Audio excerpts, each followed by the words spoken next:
Kepresidenan untuk menyampaikan pembukaannya. Terima kasih. Assalamualaikum warahmatullahi wabarakatuh.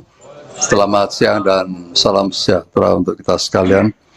Karena kita mau membicarakan tapera, saya mau tanya juga ini. Teman-teman wartawan yang belum punya rumah siapa nih? Wah, banyak juga ya. Teman-teman sekalian, pemerintah memahami kekhawatiran dan kegelisahan masyarakat Indonesia tentang program Tapera ini. Bahkan kita juga tahu ada yang marah dan seterusnya. Pertanyaannya kenapa sih itu bisa terjadi? Karena memang belum dijalankan sosialisasi yang masif sehingga ada miss pemahaman, ada pertanyaan-pertanyaan yang perlu untuk memberikan penjelasan lebih konkret. Untuk itulah maka semua stakeholder saya undang di sini dalam rangka memberikan jawaban. Teman-teman media mewakili masyarakat, nanti silahkan bertanya. Bertanya apa saja. Agar nanti masyarakat bisa memahami apa sih yang dimaksud dengan tapera itu. Berikutnya, saya ingin jelaskan bahwa pemerintahan Bapak Joko Widodo ini mulai awal bekerja telah menjalankan reformasi di sektor namanya sistem jaminan kesejahteraan sosial. Banyak yang ditangani, apakah itu BPJS Kesehatan, BPJS Ketenagakerjaan, apakah itu berkaitan dengan KIP, PKH, dan juga ada program LFPP. Mungkin teman-teman banyak yang nggak tahu itu apa yang dimaksud LFPP. Nanti dari Pak Dirjen Kementerian PUPR akan menjelaskan. Apa sih tujuannya? Semuanya itulah Presiden, pemerintah ingin menunjukkan kehadiran pemerintah dalam semua situasi yang dihadapi oleh masyarakatnya. Khususnya persoalan-persoalan berkaitan dengan sandang, pangan, dan papan. Nah ini Tapera ini berkaitan dengan papan ini. Tuh.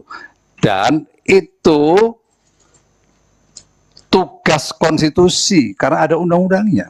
Undang-undang yang harus dijalankan oleh seorang presiden. Saya ingin tunjukkan undang-undangnya. Dasar Hukum Undang-Undang Nomor 1 Tahun 2011 tentang Perumahan dan Kawasan Pemukiman, serta Undang-Undang Nomor 4 Tahun 2016 tentang Tabungan Perumahan Rakyat atau Tapera ini diatur oleh undang-undang. Tapera ini sesungguhnya ini perpanjangan dari Bapertarum. Bapertarum itu dulu dikhususkan untuk ASN. Nah, sekarang diperluas kepada pekerja mandiri dan juga swasta.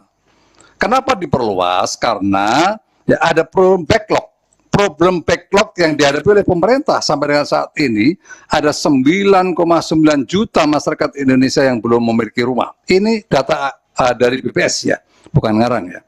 Untuk itu maka kita berpikir keras, pemerintah berpikir keras memahami bahwa antara jumlah kenaikan gaji dan tingkat inflasi di sektor perumahan itu nggak seimbang. Untuk itu maka harus ada upaya keras agar masyarakat pada akhirnya nanti bisa walaupun terjadi inflasi tetapi masih bisa punya tabungan untuk membangun rumahnya. Itu sebenarnya yang dipikirkan. Berikutnya teman-teman sekalian,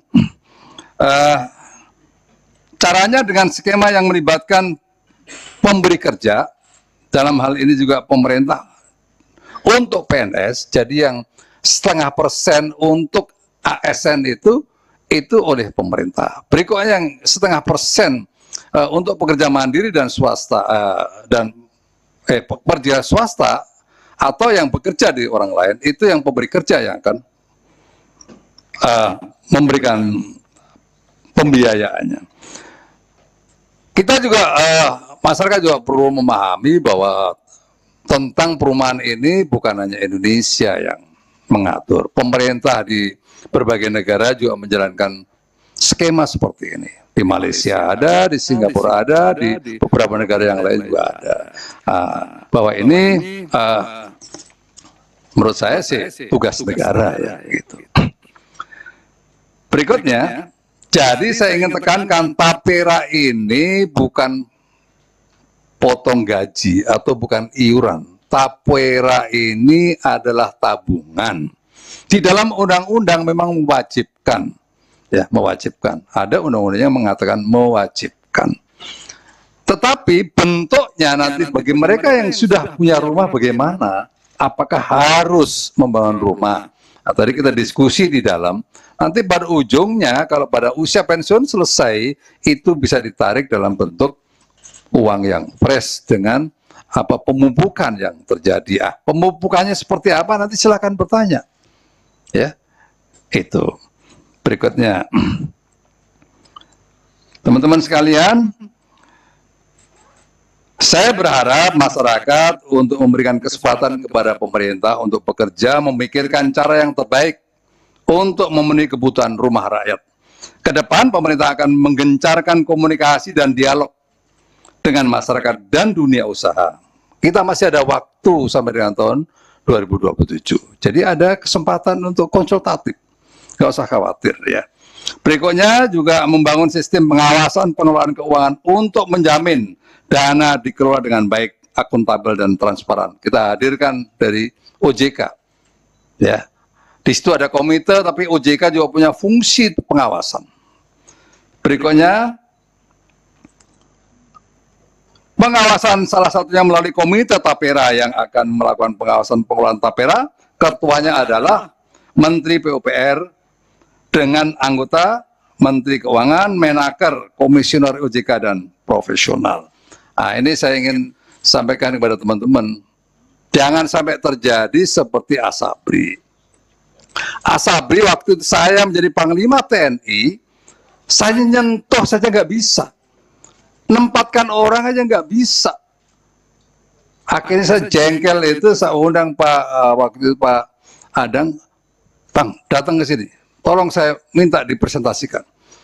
Ini uang rakyat, uang prajurit saya, masa saya nggak tahu gimana sih ini?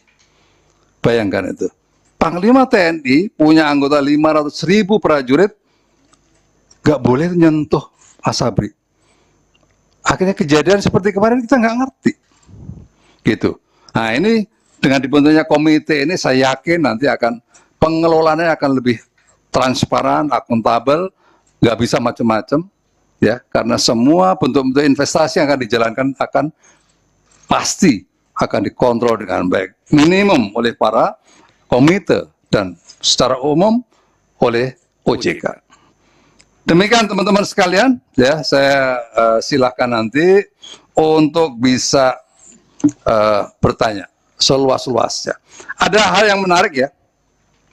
Ada yang menarik kami temukan dalam Google Trend yang menunjukkan pencarian isu tentang tapera oleh masyarakat.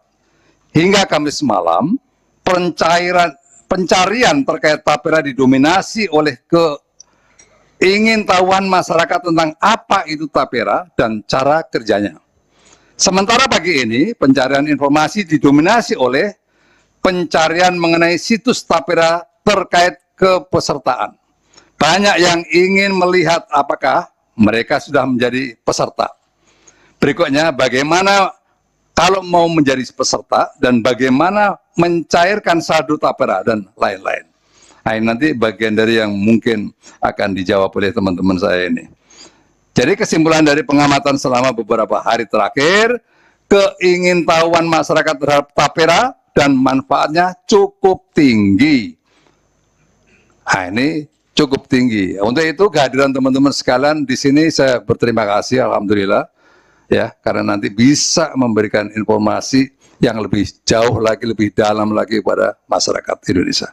Saya persilakan untuk bertanya dari nanti diatur oleh Mbak Lulu. Terima kasih.